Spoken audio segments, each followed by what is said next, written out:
Welcome back to day 5 of our 5-minute 30-day challenge. So the next couple of days, I set up a challenge that'll kind of build on each other. So I set up some cones. The point of this challenge is it's slowly going to get harder and harder, but then you can keep building off of just this one pattern.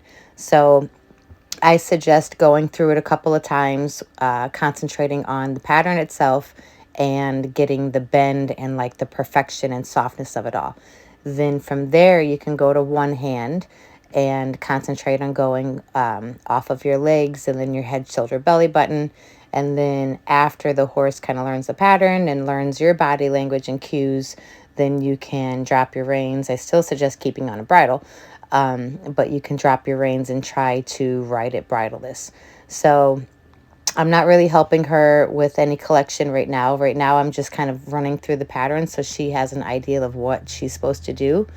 I tell all of my students that the first 3 patterns are going to be kind of crummy. The first one, they just have to figure out where they're going. The second one, you'll figure out some like little kinks of they might break here, they might stop here. Irish actually makes that same mistake coming up. And then the third one, they should have a basic rhythm and you should know the kind of little things that they're going to try to get away with. By the fourth one, I try to have my pattern pretty cleaned up. So I just walked the pattern so she could kind of get an idea of what's going on. And now we're going to come back and ride the pattern. So the second time I run it, now I'm going to pick up my reins and ask her to kind of soften her nose and get a little bit more collected. We'll walk forward in 2 seconds. So if you guys don't know, I recorded these a couple days ago, but I have to do a voiceover because something happened with my microphone. Hopefully it all works out and you guys can still kind of get an idea of what I'm doing here. All right, so we're going to run it again. So now I'm going to ask her to drop her nose, get a little soft.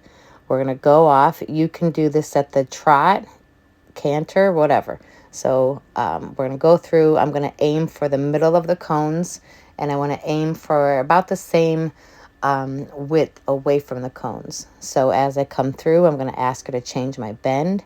I looked up with my head, shoulder, belly button, new inside leg, softening to the new inside. We're going to come around. I'm going to do a circle around this last cone. When you add speed to that, it's actually harder than you think because your horse will kind of go on autopilot, at least mine does, and she thinks she's done with the cones. So we'll come around. I'm going to ask her to go forward, and then she's got to stop at this last cone, drop her nose, soften, and then I'm going to back up 1 horse length, which is 4 steps. We'll ask her to soften again. Then I'm going to trot off. Next time, you can do it off into a canter, whatever you like. I'm still talking here. I don't know what I'm saying, but okay, softened again. Now I'm going to ask her to go off and canter. So she is going to break in 2 seconds. I'm not going to make it a big deal. I'm just going to kind of add a little leg, get her to soften, and then I'm going to ask her to do it again. So we're going to come up. I'm going to ask her to stop, soften her nose. I'm not going to ride the whole pattern again, just that sequence because she screwed up only at the canter. So we'll go forward. Good. Ask her to soften. She doesn't like it.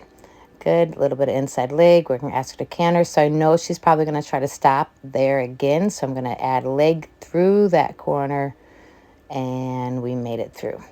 So I'm going to go half halt, half halt, half halt. Try to get her to stop nice and soft.